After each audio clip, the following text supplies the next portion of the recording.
ભાયલી ગામ નજીક આવેલા ગોકુળપુરા ગામમાં સરપંચની મનમાની સામે આવી છે। સ્થાનિકો આક્ષેપ કરી રહ્યા છે કે પૂર્વ અદાવતને ધ્યાનમાં રાખીને અમારા મકાનો અને બાથરૂમનો કેટલોક ભાગ તોડી પાડવાની નોટિસ ફટકારવામાં આવી છે। આ સમગ્ર ઘટનાથી સ્થાનિકોમાં ભારે રોષ જોવા મળી રહ્યો છે। ખાસ કરીને સોલંકી પરિવાર દ્વારા આક્ષેપ કરવામાં આવ્યો છે કે સરપંચ દ્વારા વ્યક્તિગત અદાવત રાખીને તેમની જમીન પરના બાંધકામને નિશાન બનાવવામાં આવી રહ્યા છે। નોટિસ મોકલી મકાનોને તોડી પાડવાની કાર્યવાહી અંગે વાત કરતા ગ્રામજનોમાં અસંતોષ ફેલાયો છે। ગ્રામજનોનું કહેવું છે કે ગામમાં અન્ય અનેક બાંધકામો હોવા છતાં કેટલાક ચોક્કસ પરિવારોને ટાર્ગેટ કરવામાં આવી રહ્યા છે, જેના કારણે ગામમાં સરપંચ સામે વિરોધ અને રોષની લાગણી વધી રહી છે। સ્થાનિકોએ માંગ કરી છે કે સમગ્ર મામલાની નિષ્પક્ષ તપાસ કરવામાં આવે અને તમામ દબાણો પર સમાન કાર્યવાહી કરવામાં આવે। અમે દલિત સમાજના પરિવારના 7 ઘર છે। એમાં અલ્પેશભાઈ માલિનીબેન સરપંચ છે, એમના અલ્પેશભાઈ ઘરવાળા થાય છે। એમાં એ લોકો એટલો હક જમાવી દીધો છે કે અમે દલિત સમાજના કોઈ બી બહાદુરમાં ના દેખાવા જોઈએ। અમે પંચાયત તોડીને અમારી બાજુ કોર્ટ મારવાનું કહે છે અને અમને એટલું હેરાનગતિ કરે છે, કારણ કે એ હેરાનગતિ કેમ કરે છે કે મારા કાકા સસરાનો છોકરો સરપંચમાં ઊભા હતા, અત્યારે 12 વોટથી એ હાર્યા હતા અને સરપંચ 12 વોટથી જીત્યા હતા।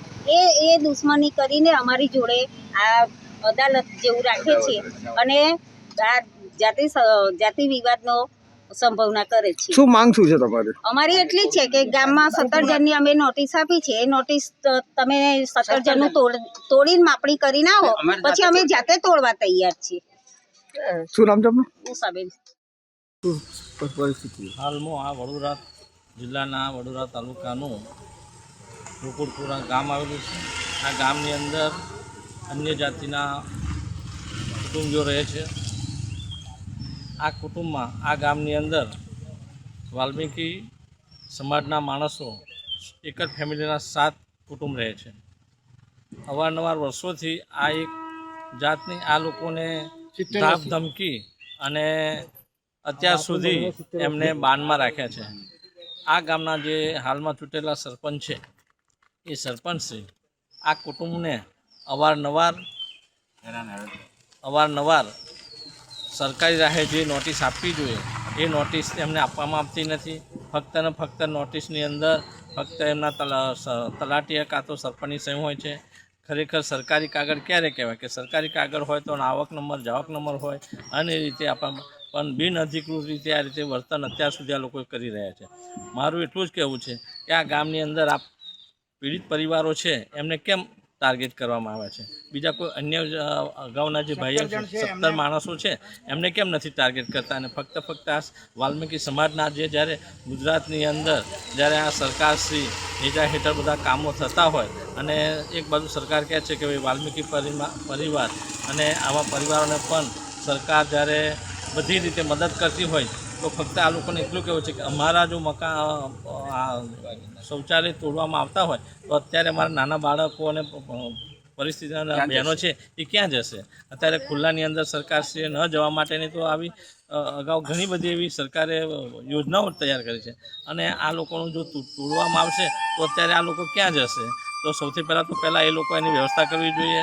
તોડવા માટે ના નહીં પણ અગાઉના જે 17 આ ગામના છે એને તોડે, એમની સાથે તોડશે તો આ લોકો પરિવાર તોડવા માટે તૈયાર છે। શું નામ છે આપનું? EI સોલંકી, નિવૃત્ત રોજગાર અધિકારી। આ પરિસ્થિતિ એવી છે કે મોજે ગોકુળપુરા ગામ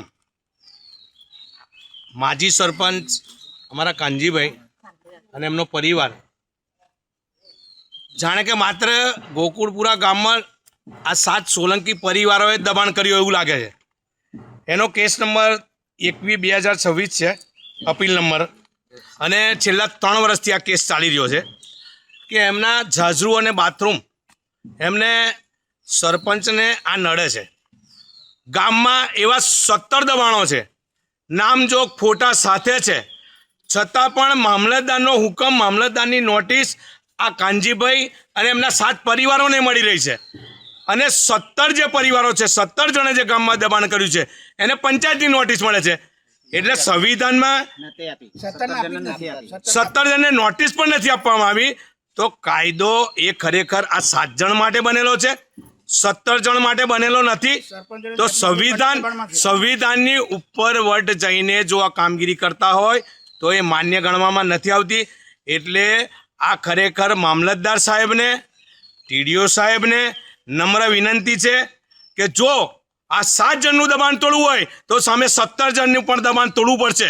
અને આ 17 જણનું દબાણ તોડવામાં નહીં આવે અને 7 જણનું દબાણ તોડવામાં આવશે તો ઉગ્ર આંદોલન કરવામાં આવશે. આ અમારી આ ચીમકી છે. ગ્રામ પંચાયત ગોકુળપુરા સરપંચને અમે આ ચીમકી આપીએ છીએ. આમ માનો છો કે કઈ દુશ્મનીના કારણે આવું કરતા આ લોકો? હા, જ્યારે જો જાતિવાદ ચરસસીમાએ છે, ગામે ગામ દરરોજે આ બનાવો બનતા જ રહે છે. પણ આ સમાજને એવું છે કે એસસી સમાજનો માણસ જો અમારી સામે જીતી જાય 8 કે 16 વોટથી હારે હોય એટલે દેશભાવની વૃત્તિથી આ કૃત્ય કરવામાં આવ્યું છે. અને દેશભાવની વૃત્તિ કાયદા કાનૂનમાં ચાલતી નથી, એ તમે પોતે ચલાવો છો. પણ કાયદા કાનૂન તો બાબા સાહેબ આંબેડકરે જે કાયદા આપ્યા છે એની ઉપર વટ જે જશે ને એને ભરપાઈ કરવું પડશે. એટલે કાયદામાં રહો તો જ ફાયદામાં રહેશો. આ પણ આ ચીમકી છે. આપનું નામ? પીકે રોહિત, ભાયલી ગામ, સામાજિક કાર્યકર.